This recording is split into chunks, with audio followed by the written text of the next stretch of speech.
Hello and welcome back to English Today. And this is DVD 7 and the third DVD in your elementary level. And in this DVD you will see another 2 episodes of our story, That's Life, followed by our special TV programs. In the cinema program, they will be talking about the Sundance Film Festival, followed by a debate about e-learning. Then, in the grammar section, we will study more about adjectives, in particular the comparatives and the superlatives. So,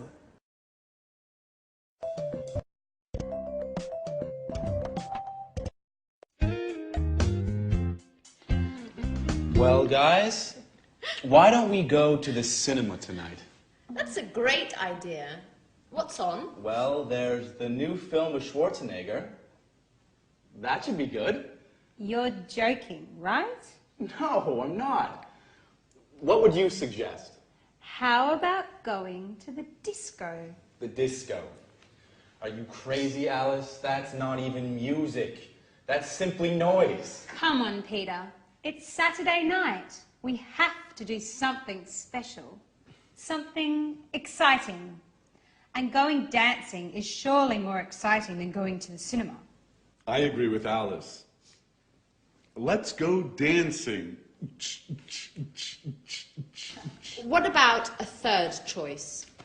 I guess Anne is right. Why don't we try to find a good compromise? Come on, guys. How boring and old-fashioned you are. And you are more frivolous than I am, Alice. Come on, guys. Don't argue now, please. Let's vote on it. Well, Alice and I want to go dancing. Peter and Anne don't. How about you, Sharon?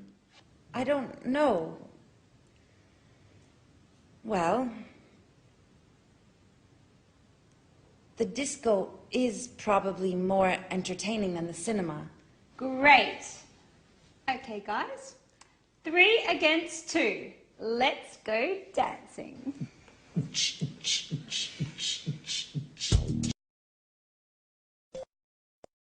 hello and welcome back to English Today for some more English.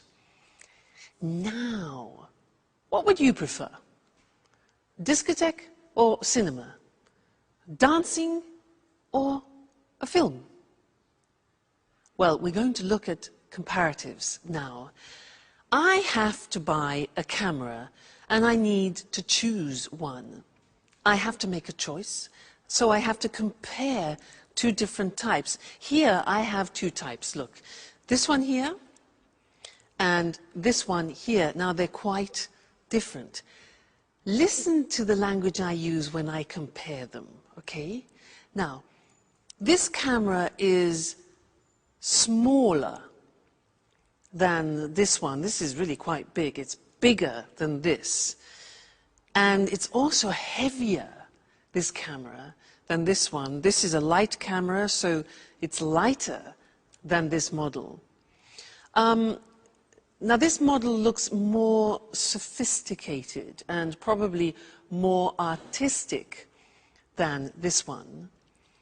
Whereas this one looks more practical, but maybe less complicated. What do you think? What else? Well, this is definitely more expensive than this one. This is probably cheaper, I think, because this has a big lens as well. So, I'm not sure. What do you think? I like the idea of a more sophisticated camera, but I think it's more expensive, so I think I'll have to go for the cheaper one, which is the digital one. I think I'll choose this. All right? Good. Now, let's go and have a look at the language and see how we formulate comparatives in English. All right? If you have a 1-syllable word, you remember 1-syllable words like cheap, small, hot, high, then to make the comparative, it's easy. We add ER to the adjective. So cheap becomes cheaper. Small becomes smaller. Hot becomes hotter. Notice we double the T. High becomes higher. So some examples are the new model is lighter than the old model, or London is safer than New York. Today is hotter than yesterday. All right, so those are adjectives with one syllable. But what happens if you have adjectives with 3 syllables or more? Look at the examples. Interesting is an adjective with 3 syllables. Interesting, no, 4 syllables. So it becomes more interesting. You see what happens? We put more in front of the adjective. So more interesting. Difficult. How many syllables? Difficult, difficult. Okay, so it becomes more difficult. Therefore, the example we have next is the new model is more practical. Or London is more expensive than Madrid, for example. This test is more difficult than the last test. So you see, how we formulate the comparative depends on the adjective that we use. If it's a 1-syllable adjective, we add er, cheap, cheaper. If it's 3 syllables or more, we add more in front of the adjective, like more difficult. Okay? Now, we are going to go back to that life where the girls are getting ready to go dancing. They use a lot of comparatives in the conversation. Listen carefully and try and recognize them. Okay? Great. See you next time.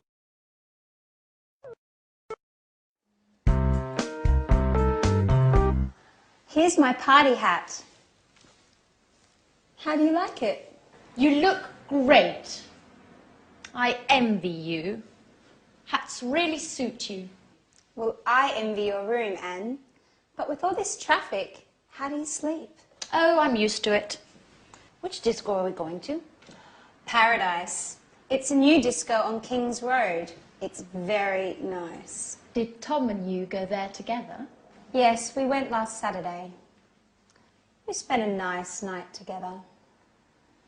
Maybe I asked the wrong question. You don't like Tom, do you? He's boring.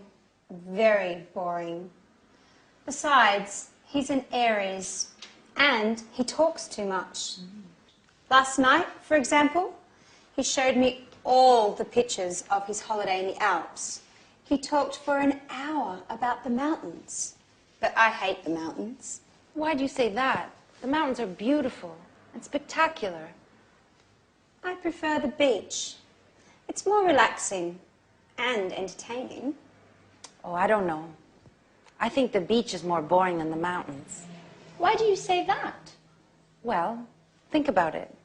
Lying on the beach every day, it's much more interesting to be walking in the countryside. Yes. But it's usually colder in the mountains.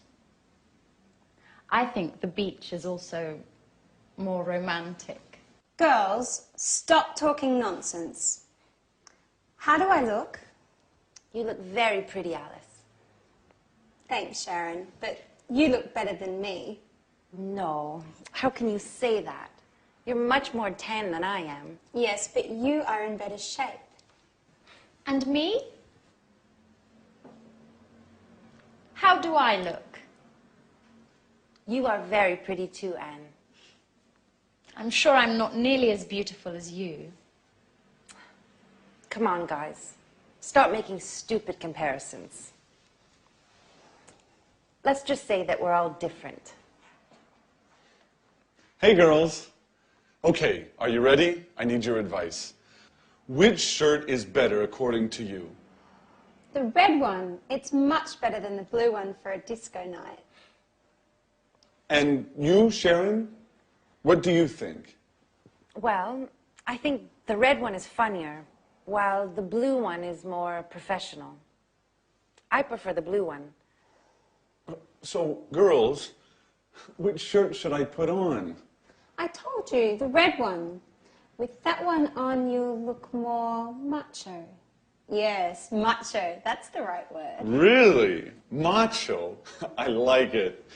Okay, I'll put on the red shirt. Do you agree with Alice, Sharon, about being macho, I mean? Come on, Jack. It's late. The disco's waiting for us.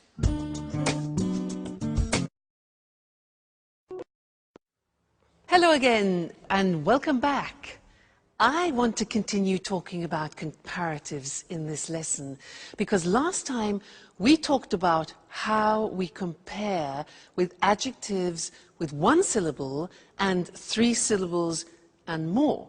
Remember, we said hotter than, but more difficult than. So what happens if we have adjectives with only 2 syllables?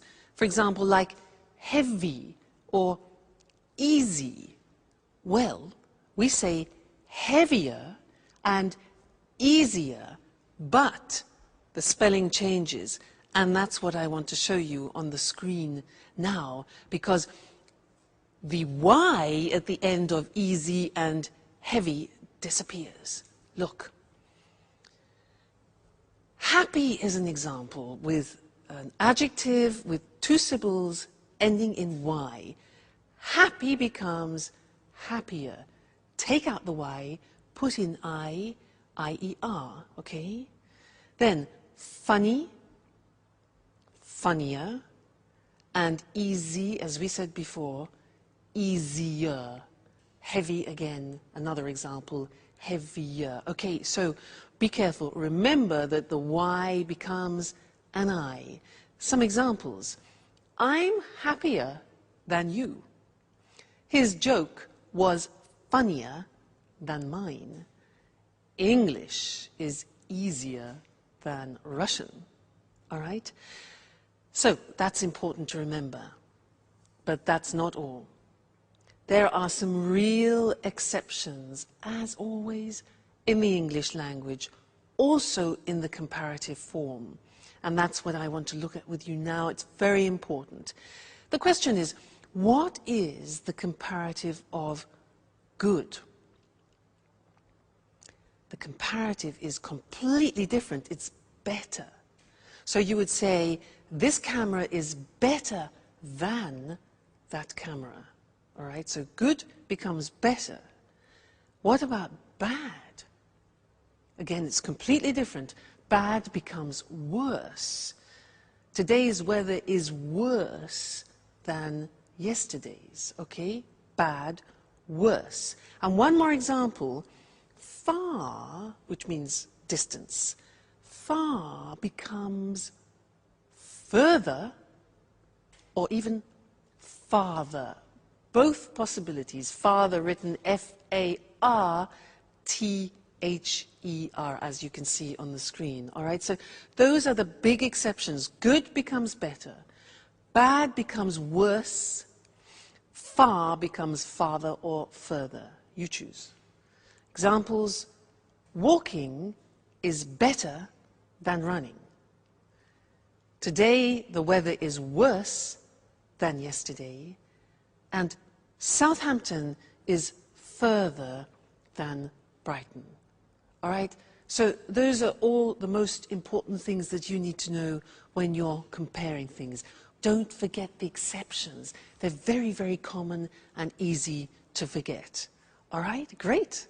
So I'll see you next lesson where no doubt you will be speaking English better.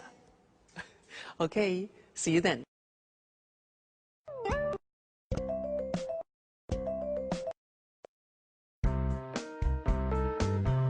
So, Tom, which do you think is the best? I think Prague is the most interesting. Are you sure? I think Vienna is more exciting than Prague. Yes, but it's certainly the most expensive tour. It doesn't matter. My father is going to pay for everything. And what about Madrid? I think it's probably the most exciting. Why do you say that? Well, the nightlife. I'm sure there are a lot of discos. That's true. But it is certainly the hottest city. You're a good friend, Tom, but you are so boring. I don't really care about the weather. I just want to enjoy myself.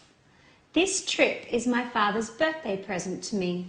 I want to go to Europe's most interesting city, but also the most special and the most entertaining one. I see. Well, I think all three are interesting cities. Hi, guys. What are you doing? My father is going to give me a trip for my birthday, so I'm choosing where I would like to go. Oh, really? That's great. Are you going alone? No, my father promised to come with me. Oh. Well, do you already have an idea of where you want to go? Not yet. I can't make up my mind between Vienna, Prague and Madrid.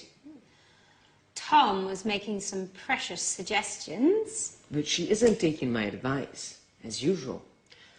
Well, I think Prague is probably the oldest city, but Vienna is the most interesting one. There are a lot of important meetings in Vienna. Oh, and lots of museums too. Well, Madrid also has a lot of museums. Do you agree with that? Yes, that's true. But Madrid is certainly the hottest city. Oh my God, Anne. You are like Tom. You both talk nonsense. I think you two should go out together. I think you would get on well. Alice, what are you talking about? You're joking, right? Well, not really. I think Tom is perfect for you, Anne. Come on, Alice. Stop being foolish. You're embarrassing us. Really? There's no need to be ashamed. Listen, I'm going to leave you two alone now, so you can get to know each other better. Bye.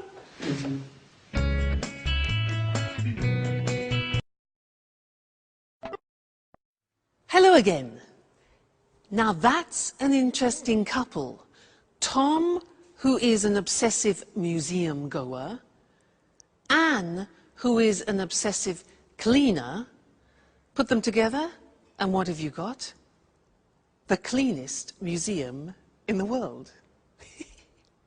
Now, the cleanest is an example of the grammar form of the superlative, and that's what I want to look at with you now. I want to give you some examples, so listen carefully to what I say. All right? Good. So, good morning, ladies and gentlemen. Are you having problems opening your bottles? Well, I have the solution for you. Here it is. A revolutionary bottle opener. This is a bottle opener. Have you been using these old models like this and been having problems? Well, this is the most intelligent and the most revolutionary bottle that you can find. Bottle opener, it's called, okay? So, how does it work? You take your bottle of wine. You open it up like this. You open it here. You put it on the top of the bottle, like that, over the cork. Then, in this position, you see, hold it strong. Take the lever like this, and you pull over like that. Okay? Takes a little bit of effort, but not like that one. Then, you push it back, and what happens? Bingo! Out comes the cork. Then, the same action, hold it tight, pull it over, the cork comes out, and we are ready to drink. This is, ladies and gentlemen, the most effective, the newest, the quickest, the smartest, and the most revolutionary bottle opener that you will ever find. And it's the most economical. It's the cheapest. It only costs €20 for you. So, buy one today, and let's pour some wine and toast to the most superlative bottle opener in the world. Cheers. That's nice. Great. That was the superlative. Let's go and see it on the screen. Nice wine. Now, when we have an adjective with one syllable, like cheap, what we do is we add the at the beginning to make it superlative, and then we add est to the adjective. Look at the examples. It's the cheapest, the newest, the quickest, the smartest bottle opener in the world. Okay, so the plus est at the end. Now, if the adjective is 2 or 3 or more syllables, it changes, as I said, and it becomes the most effective. Now, the adjective doesn't change, but in front of it we put the most effective. It's the most economical bottle opener. It's the most beautiful, it's the most revolutionary bottle opener. Okay, so again, be careful. Is it a 1-syllable adjective? Is it a 2 or 3 or 4-syllable adjective? Because it changes. Great. Now, let's go back to life. That's life, where Jack and Peter are talking about football. They're talking about the best football team in the world. Okay? And I'll see you later.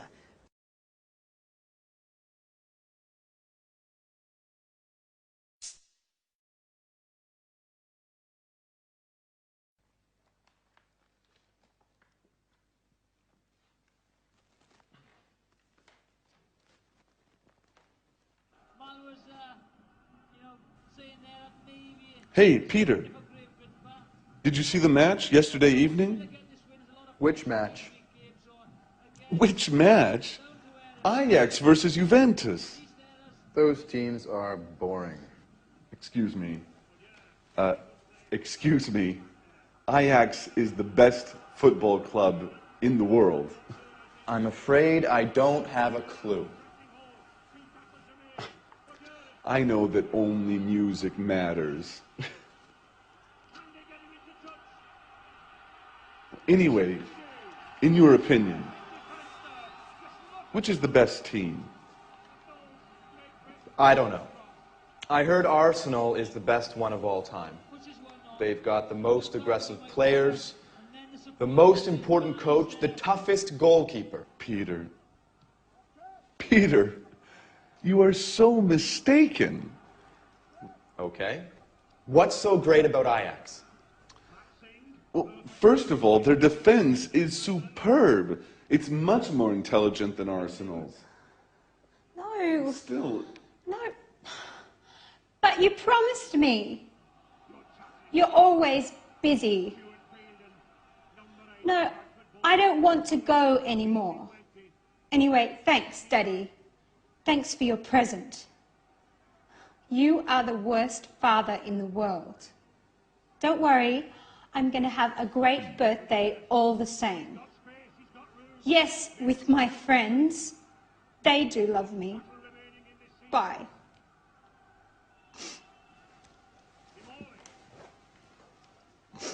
is everything okay, Alice? No, nothing is okay. My father keeps on being the same. Oh, come on, Alice. Don't cry, please.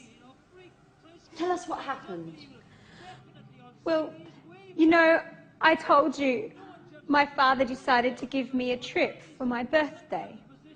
Well, he promised to come with me. And just now, he told me that he can't anymore because he has some important work to do, as usual. Oh, don't be angry with him. Even if he has something important to do, you can leave for your trip anyways. No, I don't want to go anymore. Well, don't worry, Alice. We are going to give a big party for you. Isn't that true, guys? Absolutely. Yes, of course.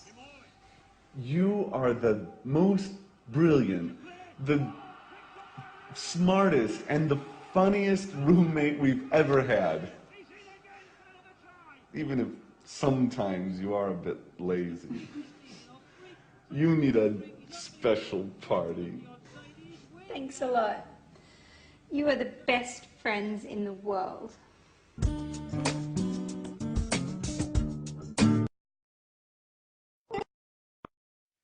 Hello again. Now, you know, Mr. Monkey reminds me of Jack. He's obsessed with football, but he's very sweet. Did you hear what he said to Alice? He said, "You're the most brilliant roommate we've ever had." That's really sweet. And did you hear them talking about football? Well, I don't know what you thought. They said, this was Jack, he said, "Ajax is the best football team in the world." Debatable. Alice said her father was the worst father. And Jack then said, "You are the funniest roommate that I have ever had." And so these are all examples of exceptions in the superlative form. I want to go to the screen now and look at those because they're not that easy. So, look at the first example. With adjectives ending in Y, we remove the Y as we've learnt before, and we add I-E-S-T. So, funny becomes the funniest. Easy becomes the easiest. So the examples are, "You're the funniest roommate I have ever had," for example. Or, "Naples is the noisiest city in Italy." Or, "It's the happiest day." All right, so those are two-syllable adjectives ending in Y. Now look at the exceptions. Remember, we have already learned that good, bad, and far are exceptions in the comparative. Well, look at the superlative. Good in the superlative becomes the best. So it's good, better, the best. Bad in the comparative is worse, remember? The superlative is the worst. Notice the T. Bad, worse, the worst. Don't forget to pronounce the T. And then far, the comparative we said was farther or further, and the superlative form is the farthest or the furthest. Okay? So, those are the three most important exceptions. You need to learn those by heart because words like good and bad we use every day. So try and memorize them, all right? And I'll see you in the next lesson. Bye.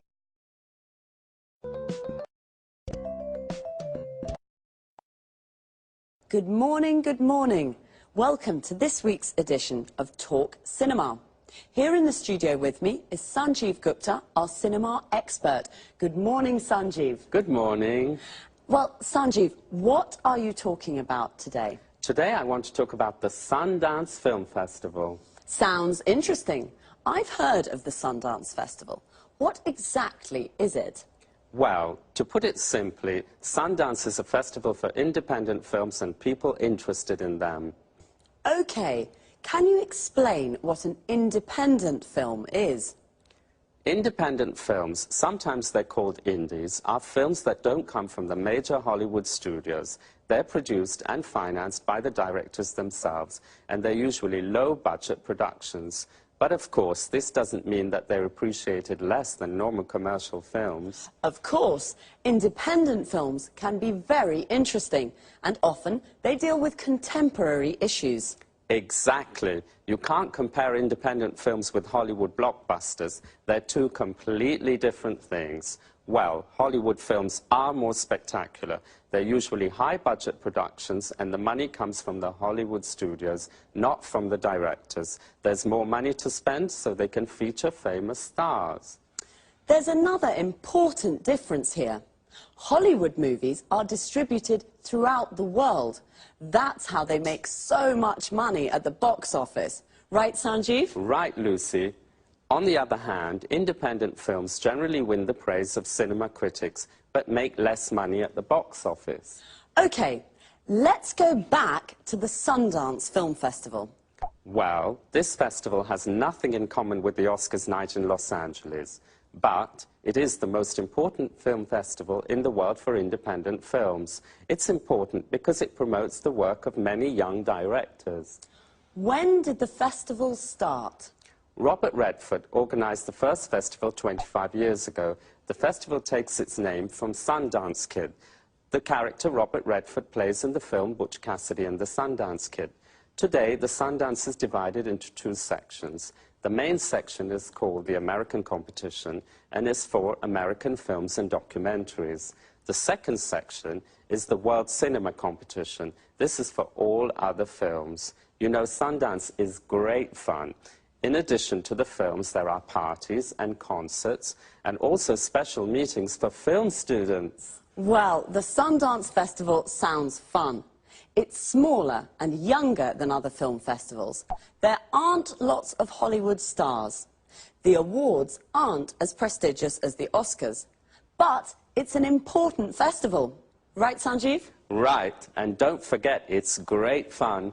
OK, thank you, Sanjeev. And goodbye. Goodbye. Goodbye, and see you next week for another edition of Talk.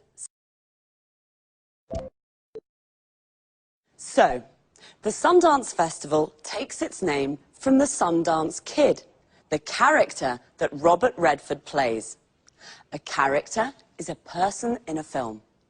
And we say that an actor plays a character. And let's have a look at some of the vocabulary and expressions we use to talk about films. There are independent films and Hollywood blockbusters. First of all, what is an independent film? It's a low-budget production that is not produced or financed by a major Hollywood studio. Major means big and important. A low-budget production is a film made with little money. And what's a Hollywood blockbuster? It's a high-budget production that is produced and financed by a major Hollywood studio. A high-budget production is a film made with lots of money. To produce a film means to make a film, and to finance a film means to find the money to make a film. We say a film is produced by and financed by someone. So, an independent film is usually produced and financed by the director of the film. The director is the person responsible for making a film. He or she directs the actors and decides how to tell the story of the film. Independent films are sometimes called indies, which comes from the word independent. Because Hollywood blockbusters are high-budget productions, they can feature famous stars. Famous stars are famous actors. So, if a film features famous stars, it means that famous actors and actresses are in the film. Pretty Woman features Julia Roberts and Richard Gere. We say Hollywood blockbusters are commercial films. This means they are easy to watch and easy to sell. They're made with the purpose of making money. All right, cinema lovers, that's it for now. Bye, and see you.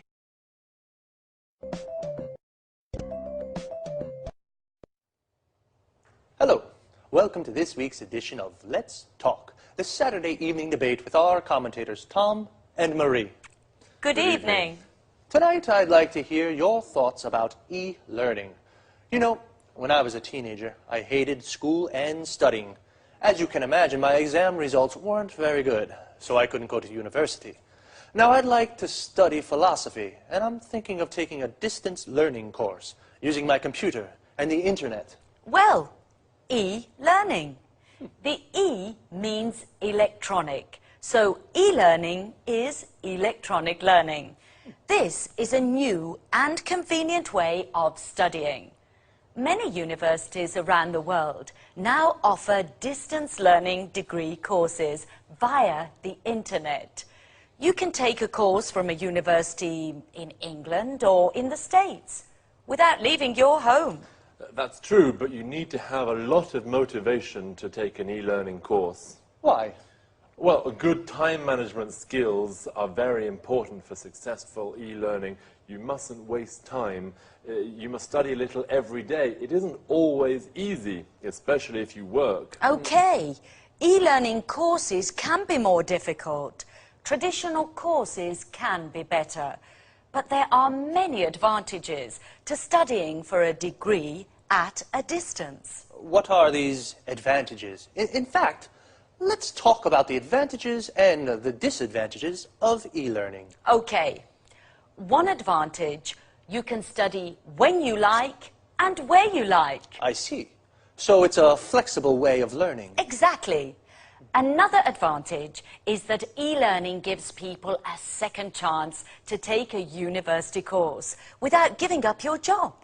You can study and work at the same time. I'm sorry, Marie, I don't agree. When you work, it can be very difficult to find time to study.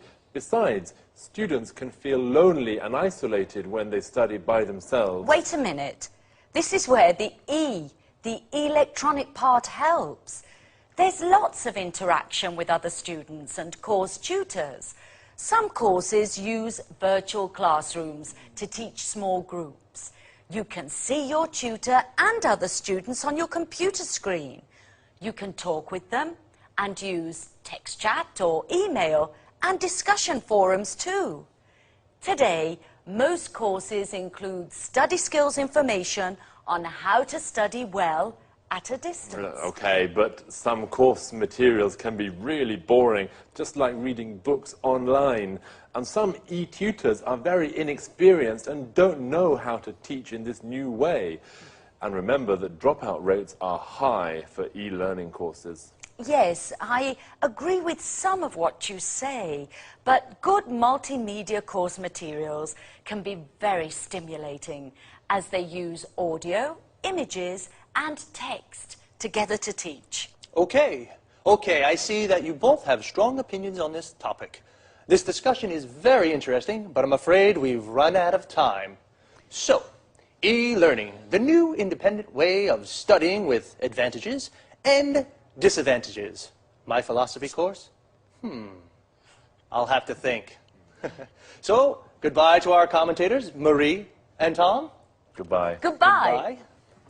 And goodbye to you. And see you next time on our discussion group.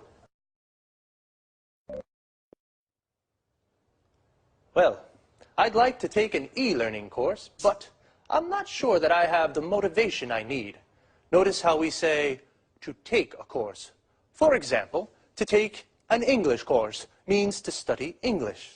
To take a distance learning course means to study from home. If I take an e-learning course, I can study at home and send my work to my course tutor via internet. The course tutor is the teacher for the course. Most people go to university. To go to university means to study full-time at a university. We can also say someone is at university. For example, I'm at university means I'm studying for a degree at a university. A degree is the qualification you get when you complete a university course. A degree course can take from 3 to 5 years, depending on the subject you study. I wanted to study philosophy at university. We say to study a subject at university. For example, my friend Sasha is studying mathematics at university. We can say she goes to university. She's at university. She's studying mathematics at university. She's taking a mathematics degree at university. We can also say she's studying for a degree in mathematics. Notice, we can say either a mathematics degree or a degree in mathematics. With e-learning courses, people study for a degree at a distance. This means they study at home. They don't go to the university to study. But Tom said the dropout rates for these courses are high. The dropout rates is the number of people who don't finish the course. The verb to drop out means to not finish a course. We can say to drop out of school or to drop out of university. Okay, well, study hard, and I'll see you on Saturday for another edition of Let's Talk.